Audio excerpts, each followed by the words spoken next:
Greetings, my spooky readers. Welcome back through my fantastic haunted channel. Hey everyone, welcome back to my channel. My name is Warren, and if you haven't noticed, I have done a little bit of redecorating around here. Got my shelves all spookified and ready for the Halloween season. Halloween is by far my favorite holiday of all time. I love it the most. I was born like a week before Halloween. I love all of the festivities and the traditions and just the spooky feeling of this time of year. It is by far my favorite. Nothing can beat it. So to get into the spooky mood of October and celebrate the greatest holiday ever conceived by a mortal race, I'm going to be giving you some spooky October reading recommendations. I thought I would do this recommendation video at the beginning of the month so that if you decide to read any of these books, you have the whole month to read as many as you can. And I will admit that I haven't read all of these books that I'm recommending to you, but I plan to read them this month as well, so this is a recommendation for me as much as it is for you. The first book I want to recommend to you guys is The Strange Case of Dr. Jekyll and Mr. Hyde. This is about a man with two personalities. He is Dr. Jekyll and also Mr. Hyde, and these personalities are exaggerated into the physical realm to where he physically becomes another person. He becomes Mr. Hyde, and it is very spooky and creepy. It is a classic by Robert Louis Stevenson. I think this is where The Incredible Hulk was inspired from. It is a perfect creepy book that is not exactly Halloween themed, but it is very spooky and perfect to start off the October season. And on the back of this book it says, all human beings are commingled out of good and evil. And as you're gonna see, most of these are my leather-bound editions from Barnes & Noble because these are my favorite. They're so beautiful, and I put them on my shelf up here to add that spooky library feel to everything. The next book that I'm going to recommend is definitely one I will be reading this Halloween, and that is Frankenstein by Mary Shelley. First of all, I am in love with this edition. This cover is gorgeous. It is probably the most beautiful edition of Frankenstein I've ever seen, with the lightning all over the place and the spooky castle. Frankenstein is a classic. It's inspired so much pop culture and movies. This book was first published in 1818, so it has become very old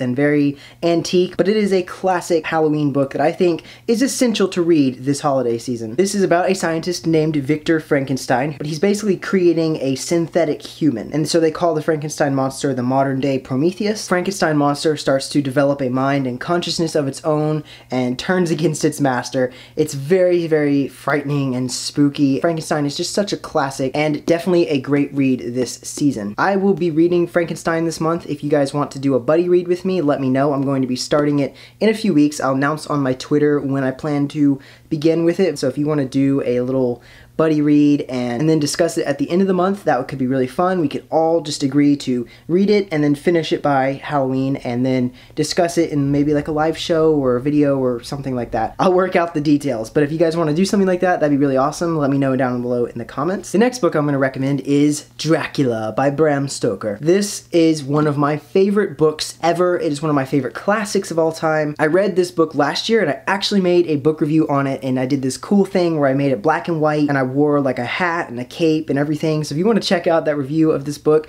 then I'll link it up in the title card up here. This book is a masterpiece. It is so good, and it is a perfect Halloween read. It follows 3 or 4 characters as they try to hunt down a vampire known as Dracula and basically fight him off while he tries to prey on them. We have Jonathan Harker, who's a real estate agent, and he arrives at the Castle Dracula to basically work out some deals and negotiations with Count Dracula. He starts living in the castle for a little bit, going over the paperwork, starts noticing strange things that are happening, like Dracula crawling down the side of the castle wall, or how he appears to be sleeping in a coffin, and things like that, and it freaks him out, and he slowly starts to realize that he is a prisoner in Dracula's castle.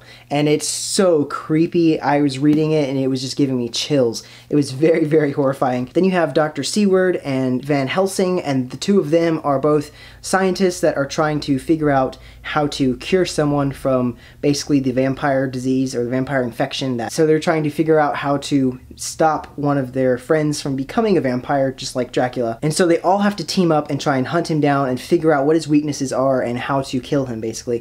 It is a chilling, horrifying, and it's super spooky, and I love it. Dracula is amazing. He's actually inspired by a historical figure named Vlad the Impaler. The language in this is beautiful. It is so elegant and just written in that old Victorian English, and Stoker just wrote a masterpiece with this. He came up with this whole world and used all this vampire literature to compose Dracula and just all this research about vampires to create his legendary character. And Dracula has influenced so many movies and pop culture references, so I highly recommend this book. If you haven't read it, Halloween is the perfect time to. It is so good. It is pretty thick, and this book also has black pages with the blood red cover on it, which is awesome. So if you want to read this book, I would suggest starting it now so that you'll have plenty of time to finish it before Halloween. And on the back of this one it says, "Listen to them, the children of the night. What music they make." Next on the list is The Legend of Sleepy Hollow by Washington Irving. This is a classic story that was adapted into a Disney feature about Ichabod Crane and the Headless Horseman. It is a short story from the Gothic era of American literature, and it was first published in 1820, so it is also a really antique story. The story takes place in 1790 in the countryside in a small little glen or forest called Sleepy Hollow, and it is known for its hauntings and its ghosts, and so it is a little spooky. And the most famous of all the ghosts there is, of course, the Headless Horseman, who is believed to have been a Hessian soldier who had his head blown off by a cannonball during the Revolutionary War, and he rides forth in the night to reclaim his lost head. The story follows Ichabod Crane, who is a school teacher, and he is vying for the love of a fair maiden. He has some manly competition with this other guy named Brom Bones, and he and Ichabod basically are trying to fight over this girl and trying to win her hand in marriage. Ichabod ends up getting denied, and so he rides off into the night, into the forest, and he encounters the Headless Horseman. It's also another story that has influenced modern day pop culture. It is another great festive book to get you into the spooky mood. Next, of course, on the list is Harry Potter and the Prisoner of Azkaban. The reason I picked this book specifically is because this one definitely, at least in my opinion, feels the most spooky of all of the Harry Potter books, because obviously there's a lot of magic involved, but there's werewolves and hippogriffs, and we get introduced to Sirius Black, who is accused of being a serial killer, and he is apparently stalking Harry Potter throughout the story. In this book, Harry also gets the Marauder's map, and so he follows the footprints on the map and finds out that, like, Peter Pettigrew is still alive, even though he's believed to have been dead, is looking for Sirius Black. It's so creepy. This book also introduces us to Dementors, who are, they're very ghastly, ghostly type figures, dreary, sad figures that suck your soul out of your body, and Harry's afraid of them, so he has to learn to do the Patronus charm to protect himself from them. Prisoner of Azkaban definitely has that very spooky horror thriller feel to it, but taking place in a magical world. There's just so much in this book that is spooky and creepy, and it is perfect for this Halloween season because of that. The next book is The Graveyard Book by Neil Gaiman. I have been wanting to read this book for so long, and it is the perfect time of year now to pick this one up.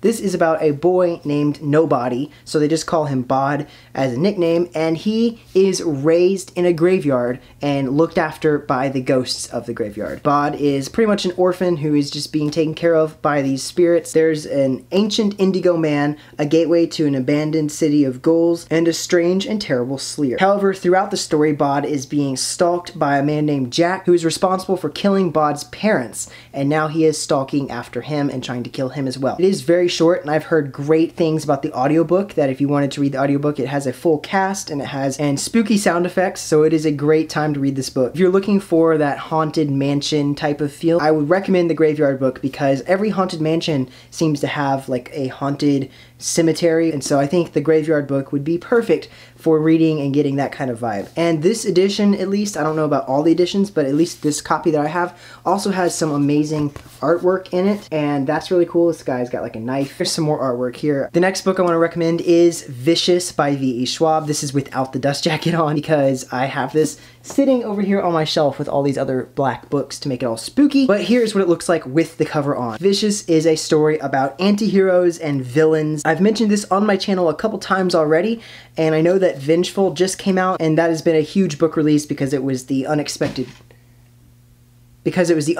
sequel of this story. You have this awesome, creepy, like, skeleton pyramid on the cover here, which just adds to the vibes of death and Halloween and spookiness. But this story is about two college students who are working on some paranormal experiments, and they end up receiving supernatural powers from these experiments. So this book is really told as if it's a villain origin story, or just the archetype of a villain or an anti-hero, just what draws the line between good and evil. And I mean, villains are perfect for the Halloween season. So it's perfect to read a story about evil and anti-heroes and villainy. The next book I'm going to recommend is another Victoria Schwab book, and that is This Savage Song. And this is about monsters, and it takes place in an urban environment in the city, and it follows two characters. We have Kate and August. Kate is a human, and she is living in this city that is overrun with these creatures and these monsters that are formed when you do something bad. When you do something wrong, you create a monster, and the worse the deed is,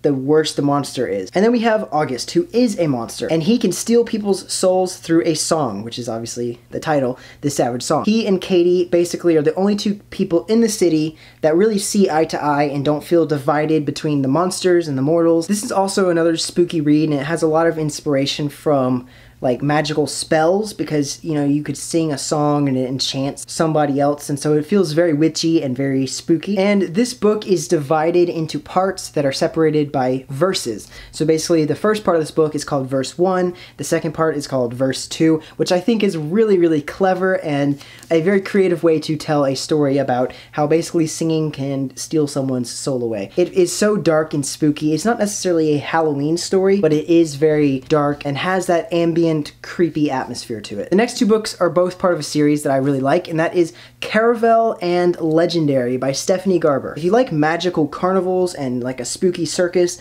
these are perfect books for this time of year. This takes place in a fantasy world where there's this magical traveling carnival. The circus called Caravelle is open for people to basically play through it, so the audience participates in the carnival with the performers, and the trick is the performer's job is to make you believe it's real. So the main characters have to figure out what's real and what's just an act. This series follows two characters. We have Scarlett and Donatella. They're two sisters, and they have always wanted to go to Caravelle. And when they finally have the opportunity, the game of this year's Caravelle is that Scarlett has to find her sister Tella. Her sister has been kidnapped by the show performers, and whoever can find Donatella wins the grand prize of Caravelle, which is the master legend of the show will grant you one wish. I've read the first book and I really enjoyed it. I gave it 4 stars. And then in Legendary, which is a book that I have not read yet but I really want to get to this month as well, and this time instead of Scarlett, Donatella has to go through Caravelle, and her task this time to win the prize, she has to guess the true identity of Legend, the master of the show. Both these books have beautiful covers. I love the stories in these books, and I highly recommend these as great spooky and mysterious fantasy reads for this time of year. And the last book that I'm recommending in this video is Vasa in the Night by Sarah Porter. This is another urban fantasy that takes place in New York City, specifically in Brooklyn, and this is a retelling of the Russian folktale Vasilisa the Beautiful, and also I think it incorporates some of the folkish stories about Baba Yellowlegs, who is a Slavic witch. This book also reminds me a lot of like Cinderella, so I think that Vasilisa the Beautiful is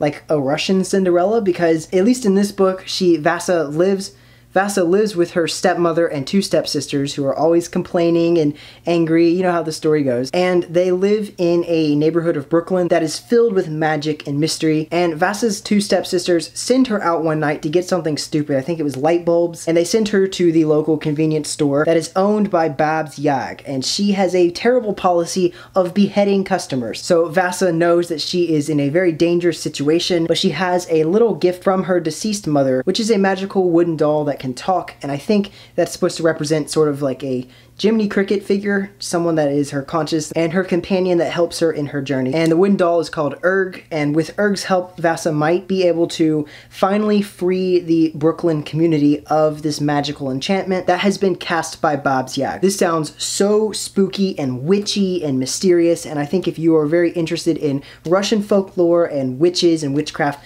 this will probably be a very entertaining read. Alright guys, those are all the books that I have to recommend to you today. Please leave me a comment down below and let me know what you think about these books, if you're going to be reading any of them, or if you have read them. Social media links are in the description below, so you can follow me on there and keep up with me throughout the spooky season, and I will see you guys really soon with a brand new video. Stay spooky, my friends.